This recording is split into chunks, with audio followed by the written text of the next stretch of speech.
왜 이런 변화가 일어나냐? 그러면 우리가 많은 사람들이 과학이라는 걸 생각할 적에 기술이라는 거하고 혼동해서 가끔 과학기술, 기술과학 이런 말을 하는데 과학과 기술은 전혀 다른 겁니다. 많은 사람들이 기술과 과학, 기술이라고 하는 건 테크놀로지라고 그래요. 테크놀로지라고 하고 테크네라는 데서 온 거고, 과학이라는 건 사이언스라고 그러는 건데 이게 아주 다른 거예요. 보세요. 기술이라고 하는 것은 삶을 운영하는 방식에 들어가는 모든 예술이에요. 그러니까 우리가 불을 지피려면, 그러니까 뭐를 잘 먹으려면 그릇이 있어야 되고, 집을 살려면 집이 있어야 되고, 뭐 하면 옷이 있어야 되고, 이런 걸 만드는 게 전부 기술 아니에요. 그러면 그 기술이라고 하는 건 과학과 무관하게 발전할 수 있어요. 생각해 보세요. 여러분들 지나가다가 나무가 이렇게 있는데 나무의 그 앙상한 가지 나무 위에 까치집 하나를 보세요.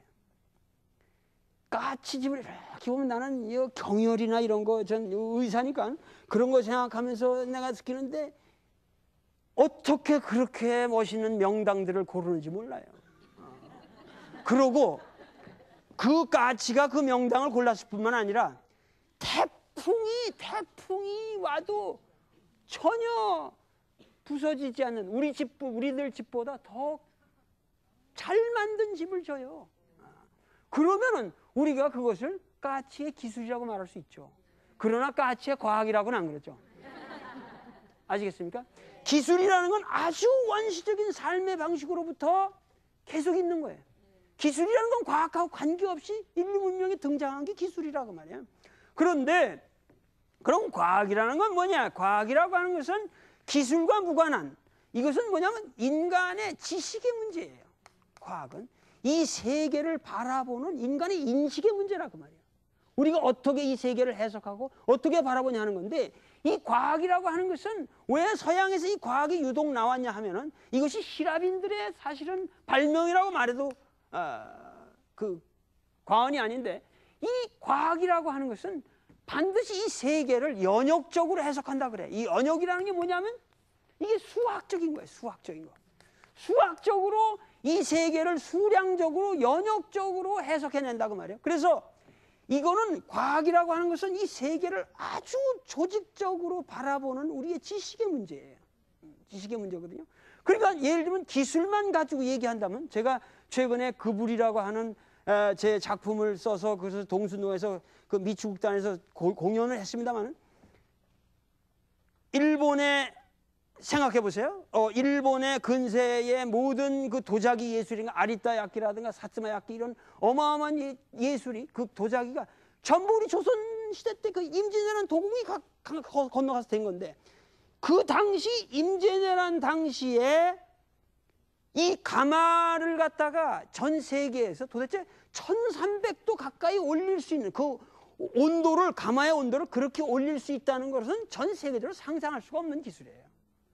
그 유일한 기술이 우리 조선 문명과 중국 문명의 일부에 있었던 거예요. 유럽에서는 그 당시에 그런 기술을 상상도 못했습니다. 그리고 기술이라고 하는 거, 우리가 인쇄를 봐도 물론 뭐 구텐베르그라든가 이런 서양의 인쇄술보다 우리가 훨씬 더 일찍 개발이 됐죠. 그러니까 이렇게 우리의 기술이라고 하는 것은 엄청나게 서양보다 우리가 앞섰다고 말이에요. 기술만을 말한다면.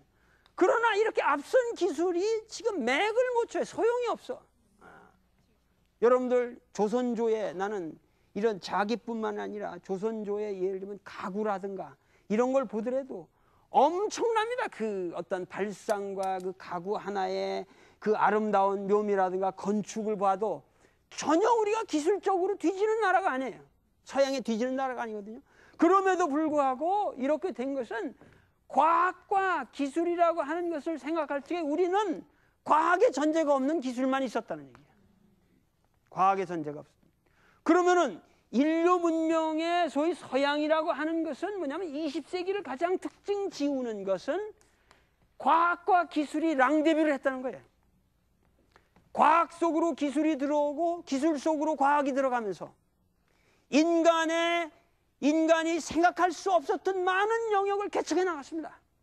그래서 기술은 비약적인 진보를 하고 그 기술의 진보가 다시 과학으로 유입돼 가지고 과학적인 많은 이미지네이션, 상상력과 새로운 가설을 가능케 하고 이렇게 하면서 과학과 기술이 본격적인 랑데뷰를 시작함으로써 이 자본주의라든가 이 대중사회에 우리가 오늘 생각하는 어마어마한 그 에너지를 개발하는 기술이 비약적으로 발전해 버렸어요.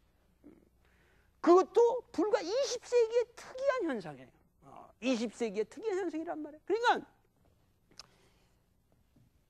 이렇게 기술 문명이 진보를 하게 되면서 우리는 뭐냐 하면은 우리가 옛날에는 생각할 수 없었던 세계가 생각되어지고 우리가 개발될 수 없었던 건 마음대로 개발하고 볼 수 없었던 건 마음대로 볼 수 있게 되고 이렇게 되면서 우리는 많은 꿈을 실현해 갔다고 생각을 했지만 이렇게 과학과 기술이 우리의 인간의 꿈을 실현해 갈수록 사실은 우리는 꿈을 잃어갔던 겁니다. 그만큼 우리 문명이라고 하는 것은 점점 이 엄청난 에너지를 소비하는 방식에 따라서 자연이라고 하는 것은 고갈되어 가고 있단 말이죠. 그러니까 소위 말해서 이 자연과 문명이라고 하는 문제가 20세기에 가장 크게 등장된 문제인데 왜냐하면 과거에는 자연이라고 하는 것이 끊임없이 자기 순환을 하면서 그 에너지를 갖다가 보존할 수 있는 방식이 있었는데 인간의 문명이 비대하면서 자연이 도저히 자연 자신을 자연의 생명력을 유지할 수 없을 정도로 비대해 버려져요. 그러니까 이 문명의 비대라고 하는 것은 뭘로 아까 가능한 거라고 그랬죠? 바로 과학과 기술의 랑데부가 이 문명을 갖다가 비약적으로 키워버렸어요. 뭐냐면은 이 과학과 기술의 랑데뷰가 바로 뭐냐면 이 문명이라는 걸 너무 지나치게 뻥 튀겨놔버렸어요. 뻥 튀겨놔버렸어요. 그 20세기에 이 문명이 뻥 튀겨지면서 결국은 이 자연이라는 것이 아주 병들어 버린다고 말이죠. 병들어 버려. 그러니까 생각해 보세요. 40년 동안에 4,000년 동안 건드리지 않았던 세계를 몽땅 건드려 버렸다 하면은 이 역사의 페이스의 변화랑 이 부작용을 어떻게 감당할 거냐. 그러니까 이 지금의 우리가 당면한 20세기의 문제는 너무도 급작스럽게 우리가 건드리지 않았던 이 4,000년 동안의 연속성을 갖다 갑자기 불연속으로 바꿔버렸다고 말이에요. 그래서 자연과 모든 것이 이 자연이 망가지게 되면 이 자연만 망가지는 것이 아니라 여기에 따라서 인간의 문명 자체가 망가지게 되고 이 문명 자체가 망가지게 되면 뭐냐면 가장 중요한 것은 이 문명의 주체인 인간이 망가져요. 사람, 궁극적으로. 그러면 우리가 문명을 무엇을 위해서 건설했느냐?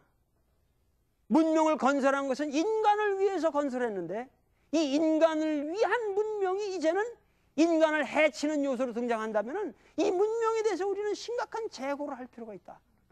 심각한 재고를 할 필요가 있다.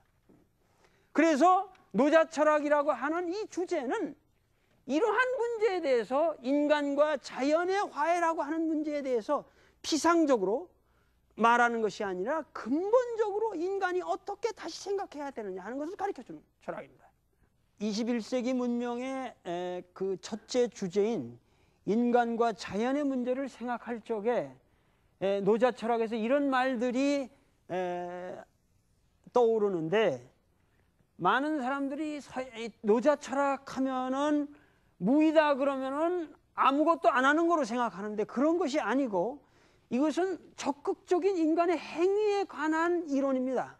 그리고 자연이다 이렇게 생각하면 서양에서 사람들은 전부 노자 그러면은 자연주의, 그래서 자연으로 돌아가자 그렇게 생각하는데 그렇게 자연으로 돌아가자 이렇게 간단하진 않아요. 왜냐하면 자연이라는 게 우리 앞에 이렇게 딱 있는 게 아니기 때문에. 왜? 나도 자연이고 저것도 자연이고 다 자연이거든요. 그러니까 우리가 만드는 어떤 문명도 자연일 수 있어요. 그렇기 때문에 그렇게 단순하게 무슨 자연으로 돌아가자니 서양 이론하고 좀 달라요. 그렇기 때문에 노자는 아주 굉장히 오묘하고 복잡합니다. 그렇기 때문에 이러한 노자의 자연주의에서 우리는 서양의 여태까지 우리가 상식적으로 생각했던 자연주의가 아닌 더 큰 지혜를 얻을 수 있다고 확신합니다. 그래서 이 문명의 전기에 있어서 우리는 이 노자의 자연주의가 과연 어떠한 지혜를 우리에게 말하려고 하는가, 이러한 것을 조금 경청해 들으면서 우리 민족이 다시 한번 20세기를 정리하고 21세기를 새로 맞이하는 기분으로 이 강의를 여러분들 다 같이, 국민 여러분들께서 같이 경청해 주셨으면 감사하겠습니다.